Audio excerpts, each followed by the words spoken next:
Welcome to the Spiritual Sisters podcast. I'm Gabrielle Celeste, an astrologer, psychic, and someone who spends a lot of time asking the universe questions. And I'm Brianna, her younger sister. I don't know about all of that, but I do know she's usually entertaining. Every week, we sit down and talk about the things everyone is secretly trying to figure out: relationships, healing, astrology, intuition, personal growth, life's weird timing, and everything in between. Basically, Gabby brings a curiosity. And Brianna brings the comic relief. I mean, somebody has to keep the show from getting a little bit too serious. Whether we're unpacking the astrology of the week, sharing stories from our own lives, or sitting down with fascinating guests, our hope is that every episode leaves you feeling a little more connected to yourself and maybe laughing a little more too. You don't have to know your birth chart. You don't even have to be spiritual. You just have to be curious and slightly a little bit nosy. Our goal isn't to convince you what to believe, it's to make you curious enough to ask better questions. And if you like everything you just heard, you can find our show and a whole lot more just like it streaming free right now on New Reality TV. So grab your coffee, buckle up, and join us every week for the Spiritual Sisters podcast. Bye! Bye! Hi, beautiful souls, and welcome back to the Soul Ecosystem Podcast. I'm your host, Anna Rising, and on this podcast, we discuss all things soul contracts. I'm a professional soul contract reader, and I work with a modality that combines Jewish mysticism, astrology, tarot, and numerology to calculate what you incarnated here to do. Some of you guys might know this as the Destiny Matrix, Matrix of Destiny, Matrix of Fate, whatever you know it by. It essentially is the agreement or the blueprint that your soul laid out prior to incarnation that details what you agreed to experience in this lifetime. On today's episode, we are going to be looking at a celebrity that recently passed. And I know the month, this past month, with all of the eclipses, has brought a lot of celebrity passings, but this one in particular was, I don't want to say that it was surprising because we've heard about her struggles with postpartum depression and addiction, and she passed fairly young compared to the most recent deaths, Dolly Parton, Tim Curry. So let's look into Hayden Panettiere's soul contract. What I usually do is I go to my website, thesoulecosystem.com. I input the date of birth into the soul contract calculator. And then you guys just get to experience the soul contract with me as we go through it. I haven't looked up her date of birth yet, but here's what I'm predicting to see. I'm predicting to see the mother wound based on what I know of her history with her mom, how difficult and estranged that's been. I'm also predicting to see a lot of programs that kind of talk about her hardships when it comes to moderation. So we're talking about like the binge program and maybe the excitement, risks, and adrenaline program, which essentially means that the person isn't very good at moderating what is a good risk to take. And maybe they're a little bit careless with their choices, a little bit careless with their life. I also expect to see some star talent in her talents and spiritual gifts, because I feel like she was just made for a screen. I feel like she was meant to be an actress. Like, I remember her from Malcolm in the Middle, guys. That was the first time I saw her. And I think the second time I saw Hayden Panettiere was in The Ice Princess. And I was just like, she's so gorgeous. She's so good at acting. Even as a kid, she was a phenomenal child actress. So those are some of the things that I'm expecting to see. Per our last episode, when I looked up the last soul contract I had done, which was on the creator of Epic the Musical, like I went in there expecting to see lots of talents. And we did find a lot of talent, a lot of genius in his soul contract, but then we also found a lot of heavy mental health issues that would make it very difficult for him to be able to kind of surpass that and become the kind of talented and gifted composer and writer that he is today. So I feel like we're sticking to a theme here in regards to really talented people that have these shadow sides that are very difficult to overcome. because I think we're going to see similar stuff in Hayden Panettiere's soul contract. I wonder if we're going to see any like maternal or like mother wounds in her past life karmic debt. I usually look to the past life karmic debt to assess whether this person is operating in their shadow or operating in their light aspect. I expect to see some heavy, heavy karmic stuff coming in from her maternal lineage. So, without further ado, let's actually take a look at her soul contract. I'm going to share my screen with you guys so you know and see in real time how I'm doing it. And here we go. We're on the soulecosystem.com on the soul contract calculator tab. If you guys wanted to get your own soul contract analysis done, I recommend buying the full analysis. It generates it as a PDF that you can download and keep forever. Or if you were just curious about a certain section in your soul contract, like your talents or your past life karmic debt or your subconscious programs, you can buy it in parts as well. So let's look up Hayden Panettiere's birthday and see what her soul contract says about this incarnation. So Hayden Panettiere was born August 21st, 1989. I think she passed a few days before her birthday, didn't she? August 21st, 1989. We're going to scroll right back up here to see her numerology before we go down into her soul contract. I was trying to pinpoint what her primary numbers would be because I was like, is she a 10? Like, is she the type that gets like favorable like opportunities, favorable outcomes, and is just lucky? But that didn't really vibe for her. So the fact that I'm seeing the 8 and 21 right now is alluding to this being a very old soul. I feel like she was the type of person where people are like, I feel like as a child, people would regularly say to her, like, you seem like an old soul, like you're much. And I feel like that's a creepy thing to say to a kid, but like, you know, the type of kids that talk as if they're adults, like talk as if they're teenagers and they're much older than they look. It's that kind of vibe because the 8, especially when it's in your primary number, is indicative of a soul that has incarnated many, many times before. The 21 here, though, is very interesting because I would have never predicted that number for her. I think it's very interesting, and I'm going to show you guys why. So, her first primary number is the number of the universe, and it immediately paints this picture of a person that acts as a mediator. I feel like even as a child, she was placed into this role of mediation. She was placed into this role where she was a parentified child. She was supposed to act like the parent from a very early age because she has this quality around her: peacemaker, talent of diplomacy. Her ability here with this energy is feeling energy very deeply and understanding it. She has potential to bring about change on a global scale. So she was meant to leave a global impact with this incarnation. Possibilities are endless. It's as if the world is being served to you on a platter.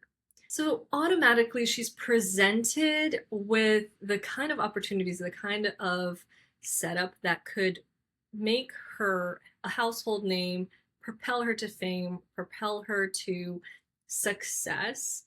And it's very interesting to see, as we're probably going to see it throughout her chart, where it's managed to go wrong for her. We have the past life karmic debt of extraordinary talent. I feel like I recently did a soul contract on another celebrity that has this karmic debt, and I can't remember who it was, but essentially this karmic debt means that in a past life, this soul had a natural talent that could have brought them great success and renown, while also serving consciousness, but chose not to develop it and instead live a more ordinary life. So essentially, she may have been like a farmer's daughter, and she may have had some kind of ability, some kind of talent that could have given her a lot of success. Maybe she was a good singer, maybe she was a good painter. She didn't utilize that gift, though. She didn't utilize that talent, and she chose to live an ordinary life. And how this manifests in her current incarnation as her karma is she may be extremely resistant to putting effort into anything. It's almost like she's conserving her energy. So she may have very low motivation to even do the smallest of tasks because she gets easily overwhelmed, but she'll occasionally have a burst of energy where she becomes highly productive. The same karmic debt from this past life is manifesting in this one, where she incarnated with a very unique gift or talent, but will be tempted to choose a more practical / conventional path, like being an accountant instead of a comedian. I would not be surprised, speaking of accountants and comedians, I would not be surprised if Jim Carrey's father has this past life karmic debt, because that's literally what he did. I think I've heard Jim Carrey talk about this before in a speech, perhaps, where he was like, my father was so funny. He had all the talent that he needed to become a comedian, but he chose to be an accountant because he thought that that was the safe choice. And then he ended up losing that job. And that taught Jim Carrey that it's a risk either way. It's a risk taking the more conventional path. It's also a risk taking the path where you're chasing your dreams and following your heart. So he decided to chase his dreams and become a comedian, become an actor. And I would not be surprised if Jim Carrey's father carried this kind of past life karmic debt. So with this karmic debt, there's a danger of not fulfilling their true calling. The universe is trying already, like right off the bat, to make sure she follows through on what it is that she's gifted at, on what it is that she's talented at. They're showcasing her that gift again. They're like, look, you have talent, you have the looks, you have what it takes to make it in show business. You just need to actually go out and get it instead of choosing to live a more ordinary life. And I wonder how much of her success came from her mother pushing her to do child acting, to do the things that got her to where she was at such an early age. Because I have a feeling that if her mother hadn't pushed her to do that, maybe she would have never utilized her talent in that way. So maybe having that kind of maternal figure that put her into the rooms where she could really expand her gift, maybe that is what her soul needed. Of course, there's a dark side of her relationship with her mother that I feel like she couldn't heal from.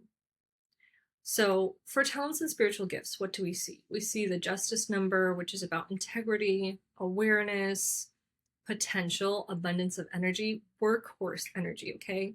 The 11 is somebody that's a workaholic, somebody that knows how to push their limits, push past their limits, include like physical and like mental limits in order to get what it is that they are working towards. Then we see the world, which means she can feel at home anywhere in the world. So it means that she was set up to travel, right? Here we go. We see the star talent coming in from her mother's side. So whatever thing was going on with her mom, like this is very, very karmic, this cycle that was happening for her, because I feel like it was the mom that wanted that star-studded life, the fame, the excess, the celebrity status, and she maybe perhaps she didn't have that opportunity, so now she's kind of projecting it onto her child. We have love and relationships, leadership, and then we have the potential coming in from her father, fertility, so a blessing, and prosperity. So as far as like numerology goes, talents wise, she has the perfect setup. She has the potential, which it leads to opportunities through hard work. She has the prosperity, which leads to financial blessings, success, and she has the star talent, which is very good in show business, very good for show business because it means this person has star talent. Let's take a look at her subconscious programs, because this is where we're going to see what is happening with this incarnation for her subconscious limiting beliefs and patterns and cycles that she's gone through.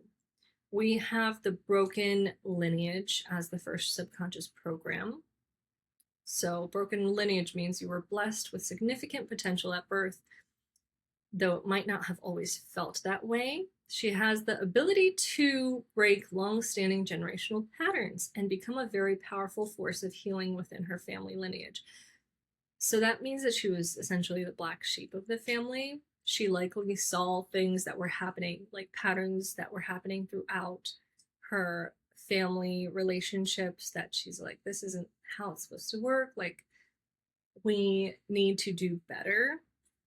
And there was an opportunity for her to heal that for her ancestry. The problem with this program often appears in lineages where spirituality, faith, or a connection to something greater has gradually been lost over multiple generations. As a result, recurring patterns of separation, like divorce, instability, strained relationships, or difficulties surrounding family continuity may emerge. This may manifest through challenges in maintaining long-time partnerships, difficulty with children, emotional distance between family members, or repeated cycles of loss and disconnection. That immediately touches on her relationship with her mom. Immediately. And we see this in Jimi Hendrix' soul contract, Janis Joplin's soul contract, Billy Joel, Billy Crystal, Catherine Zeta-Jones, and Jane Goodall's. I feel like Jane Goodall had a very different takeaway from this program than Hayden Panettiere, because I feel like Jane Goodall was able to access the light aspect of that subconscious program and not the shadow aspect of it.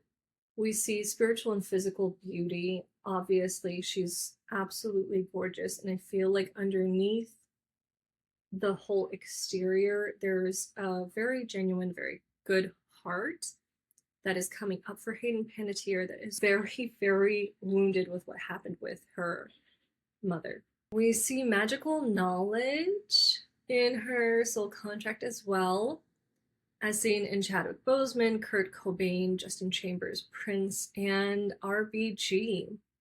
So this is powerful spiritual wisdom, and I feel like the spiritual wisdom was also kind of hinted at in her primary number 8, because 8s are very spiritually wise. In its shadow aspect, because family means so much to people with this program, they may idealize a vision of what relationships should look like and make it very difficult to fully commit, because they always seem to find a reason that something isn't quite right. Maybe timing is off, truth hasn't been fully established, certain expectations aren't being met. I wonder if this is kind of what happened with her relationship with Vladimir Klitschko. Oh, by the way, I absolutely love the statement that Vladimir Klitschko put out after Hayden's passing, talking about how his daughter is always going to know her mom. For those of you that don't know, Vladimir Klitschko and Hayden Panettiere have a child together. I believe they were married and then they got a divorce, and they have a child together named Kaya. And after Hayden's passing, Vladimir Klitschko, who is a Ukrainian former professional boxer, had just taken a high road when speaking about her. And I think he was just very respectful. We have the fear of expansion. The fear of expansion is a funny one, because with this program, I see it with people that have the greatest success in Hollywood and in their line of work, because the fear of expansion in its shadow shows a fear of speaking up, a fear of putting yourself out there, being visible, and saying, hey guys, like, choose me, I can do this job, and really fighting for it. But what's crazy is when a soul decides to get over that fear and be like, you know what, I'm as good as the next guy, if not better, I can 100% take on this responsibility and become super good at this. I'll work harder than anybody. When they end up going past that fear, they're able to achieve huge, huge heights. And Coco Chanel is somebody that has this program. She's a great example of that. Marie Curie, Babe Ruth, Justin Chambers, Paul Walker, and Jimi Hendrix, right? These are all widely known, maybe not Justin Chambers, but widely known names. And I feel like it's such a good example of how our greatest limitations could lead to success beyond what we could have possibly imagined. So whenever you see that in a soul contract, just keep that in mind, because it might feel like it's a contraction. It might feel like it's making you smaller. It's something that is dimming your light. But really, once you're able to see that as a distraction, as the reason that like your trickster is trying to trick you out of achieving your greatest potential, then you're able to access like this unlimited success. Next, we have the guarded heart. So, okay, so we see some troubled kind of energy. With guarded heart, the soul is at their core deeply sensitive, sincere, emotionally aware. I feel like we said that right off the bat with her energy in the 8 primary number, right? Old soul, very wise, very emotionally aware of what was going on. On top of that, she has some programs that alluded to her being able to see generational patterns and being given an opportunity to heal them. The shadow aspect of this program is that betrayals may have taught her to keep her guard up, sometimes more so than necessary. A fear of being hurt can make it difficult for her to fully trust people, even when she knows that they are safe. Hold back emotionally, keeping part of herself protected just in case. This is somebody that's very, very suspicious of people that come into her life because they're afraid of being vulnerable. They're afraid of opening their heart and getting hurt again. So something absolutely devastating happened where she is now like suspicious of anybody that gets too close, to the point of keeping everybody at an arm's length. Don't come near me. Like, I don't want to be hurt again. I would not be able to survive that. We have the fear of trusting God program next, accepting magic power. And then we have the mother wound. So that's spot on with what I thought we were going to see based on the issues that she has with her mom that are kind of widely known, right? So in her light aspect, strong, resilient, incredibly dependable. People often look to her for stability because she knows how to stay calm and focused under pressure. Very good trait to have, especially in show business. The shadow aspect is that this can create challenges surrounding trust, particularly in relationships with women or female-centered environments. So she may find herself attracting situations where she feels unsupported, misunderstood, disappointed, or let down by other women. There can also be unresolved wounds connected to the mother figure or maternal lineage that influences how she experiences relationships, family, and emotional safety. I don't know if Vladimir Klitschko has like an autobiography or a biography somewhere, but I would have loved to kind of be a fly on that wall of their relationship and see how, like, what he took away from it, how that relationship went in the sense of like where there were, because I feel like there was a lot of pain coming in from Hayden Panettiere's side that Vladimir might not have been able to heal or really give her the kind of safety that she needed because she was already so hurt by the betrayals she's experienced. We have the prison program. Now, prison program comes hand in hand with lack of freedom. And I do this so that you guys understand that sometimes it's a literal prison sentence, like, or jail time, like, or somebody getting arrested. Other times it's more of a mental prison where somebody can't possibly see a way out of a situation. They feel stuck, they feel entrapped, they feel like they are in a prison of their own making.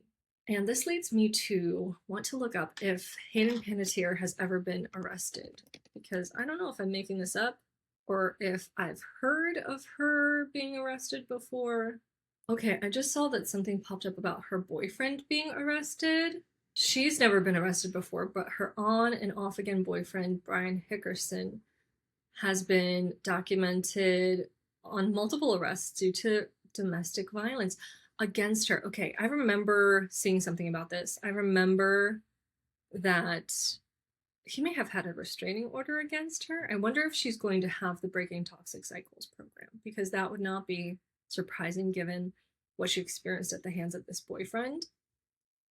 Extreme caution. Again, this is the running theme for her soul contract, that she is so jaded and so careful with who she lets in that she doesn't do it very often. She's very scared of getting hurt again. And I feel like it's because the kind of people that come into her life, the kind of people that she attracts, are the type that are going to take advantage of her. And they end up just confirming this bias that she has, that people are just going to use her, abuse her, and leave her. You see self-destruction. Amy Winehouse has this program, and it's pretty self-explanatory. In its light aspect, this person has a lot of inner strength and it's incredibly resilient, not afraid of change, can make difficult decisions when necessary, and has the ability to reinvent themselves when life calls for it. When this program is in the shadow aspect, it sometimes makes the person self-sabotage whenever they're in a period of stability, success, or peace, because it feels boring to them. They're so used to the toxic cycles. They're so used to having all of this adrenaline that comes from being in a toxic cycle where something happens and then you have to freak out and you have to react to it, that they're like, oh, it's missing. They get bored and end up creating it for themselves. Pure stream. We also see the intelligence program, and then we see the driven child. So the driven child is also in Paul Walker and Marie Antoinette's soul contract. It means that you carry a childlike spirit that fuels your determination, courage, willingness, and something matters to you, you throw yourself into it wholeheartedly and rarely let obstacles stand in your way. The issue that comes with this program, the Driven Child program, is that essentially you feel like you need to perform. You feel like you need to earn other people's affection, earn other people's love. And that usually stems from childhood, where perhaps we're the middle child, or perhaps you were in a family with lots of children and you went kind of unseen, unnoticed. So you had to become noticeable. You had to either act out or you had to perform and kind of be on all the time, make your family laugh all the time. As I regularly say, I feel like I say this every other episode whenever I see this subconscious program. Matthew Perry had this subconscious program, and in his biography, he talked about how he felt like he needed to cheer his mom up, and he would always try to make her laugh. He felt like he had to be essentially the class clown just in his family, the jester, so to speak. So the fact that this is popping up in Hayden Panettiere's chart is speaking to her desire to be seen, and again, testifying. And it's confirming what we said earlier, what we saw earlier about her kind of being a parentified child, where she had to be the parent because the parents that she had were not intelligent enough, emotionally intelligent enough. Then we have silence, we have the peacemaker, burnout, influencer, secret love, restless souls. That kind of talks about an unbearable depression that can sometimes hit you. Devaluation. Devaluation is really about not being able to see what it is that you have because you're so stuck in what it is that you're lacking. That's what happens with its shadow side. When it's in its light aspect, it's like, oh my God, You're able to appreciate every single thing you have, the air that you have, like the water, like indoor plumbing. You're like, oh my goodness, life is amazing. So I can see how the devaluation program partnered with the Restless Souls program that's about the unbearable depression that can often hit a person.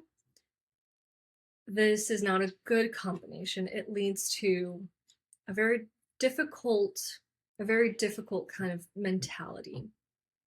We see divorce. So either her parents got divorced or she got a divorce. And I'm pretty sure she got divorced from Vladimir Klitschko.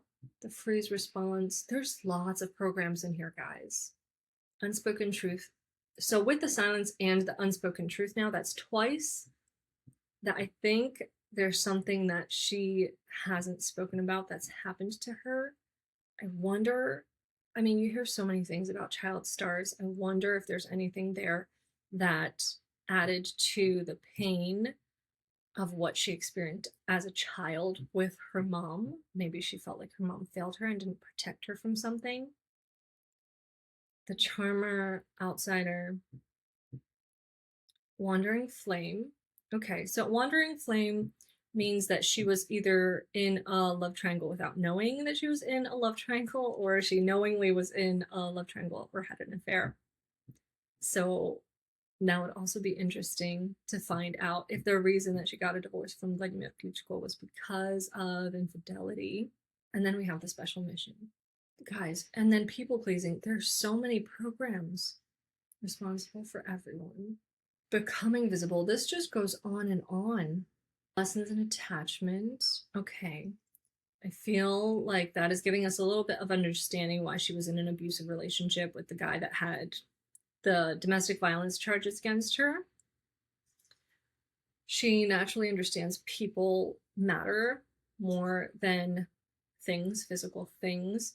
When she truly cares about people, she values their character, heart, integrity far more than appearances or material success. So she loves people for who they are, not what they can give her, not what they can get for her. The shadow aspect of this program is that sometimes you can become attached to the very things that don't matter. So she might find herself focusing too much on money, possessions, appearances, comfort, or external circumstances. So is this what was happening with that one boyfriend? Where she had that, where she stayed in that relationship with him? Sacred Order, the gift of wit. If you guys haven't seen her in Malcolm in the Middle, I feel like that's a really good way of getting to know who she is, because I feel like she was incredibly witty there. Her character was really witty and sassy and very, very smart. And that is, I feel like that gives us a little indication of what Hayden Panettiere was like as a kid, who she is at her core. From the sounds of this soul contract, I mean. We have the trapped dreamer and breaking toxic cycles. Okay, so she was meant to not just break the generational cycles that were happening for her in her ancestry and her lineages, but also for her personally with her personal romantic relationships. And we definitely see that confirmed with that abusive ex-boyfriend. Sealed heart. Sealed heart again. Sealed heart keeps the theme going of how she's just been closing herself off from people and not letting them get too close to her because she's afraid of getting hurt again. But then we have this rescue program.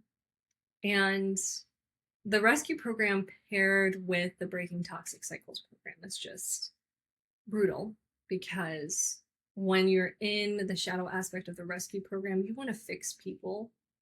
You want to give them the benefit of the doubt. You see their potential and not what it is that they're showing you in real time.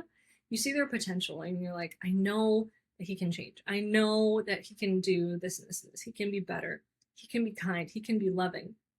But you're taking a look at the potential of it and not at what is manifesting in front of you. Often what is manifesting in front of you is really negative, is abusive, controlling, manipulative.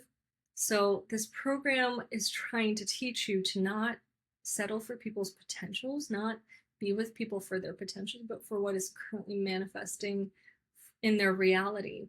Because otherwise, you're going to be constantly rushing to fix problems that aren't yours, taking on responsibility that nobody asked you to carry, and it's going to leave you exhausted, overwhelmed, and resentful, because you're going to be like, I am trying to build you up, I am trying to save you, I'm trying to get you off of drugs or get you out of jail or give you a place to crash and take care of you while you're getting back on your feet. And it just, not only does it go underappreciated, they take advantage of it. So that's a very dangerous place to be in an abusive relationship. Then we see confidentiality. I don't love seeing confidentiality in contracts that are generally in their shadow aspect, because confidentiality would make for a very great actor. And speaking of, I feel, and I wouldn't say that Brad Pitt is a great actor, but he was the first actor that I saw with this program. Essentially, it means that you are able to have a double life. You can be two completely different people. You know how to separate yourself in that way, which could lead to a person that's a very great actor. You know who else has this subconscious program? Ted Bundy. So make of that what you will. I don't remember the last time I've seen this many programs. I told you, did I say it out loud that I thought this was going to be a very troublesome soul contract? I knew it was going to be heavy. Then we have the actor/actress program, which lets you know that this person's going to be good at acting. Oh, and that's the last program. Perfect. This was pretty heavy. We've seen multiple subconscious programs that follow two themes for Hayden Panettiere, one of which is being extremely jaded because you're afraid of betrayal, afraid to be vulnerable, afraid to let people in, and keeping them at an arm's length because you're scared that they're going to hurt you again. And then we see this ongoing theme of her always needing to be the grown-up. Even when she's a child, her needing to be the one that's taking care of people.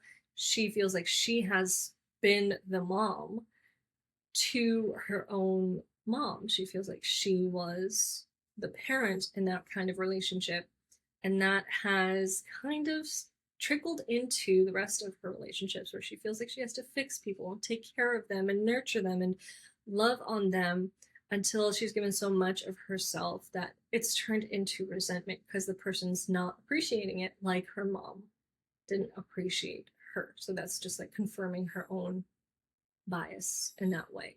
So overall, pretty heavy soul contract. And I feel like the entire time I was looking at it, I was just seeing the child version of Hayden Panettiere being so incredibly alone and hurt and feeling like she didn't have anyone to go to, because the person that she was supposed to be able to go to wasn't available, wasn't really there in a mothering capacity, in the capacity of being the mom. So she had to kind of step in and do that herself. So very interesting, very tragic soul contract. Let me know if there are things that I don't know about Hayden Panettiere that checked out in her soul contract, things I haven't mentioned that have checked out in real life. Just comment below. Otherwise, if you guys wanted to get your own soul contract analysis done, you can do so by going to my website at thesoulecosystem.com, heading over to the soul contract calculator tab, and choosing whether you want the full soul contract analysis or to buy it in parts. Thank you guys so much for joining me for this one. I feel like I'm going to look into Dolly Parton's next, because I'm really excited about hers. I'm more so excited about her soul contract than Hayden's, because I knew Hayden's was going to be brutal. I just didn't know how brutal. Like, it's just sad. Like, I just see her as a kid and just wanting love and attention from her mom and not getting it. But yeah, let me know if you guys want Dolly's next, and thank you so much for joining me. I will see you guys next Friday. Have a wonderful weekend.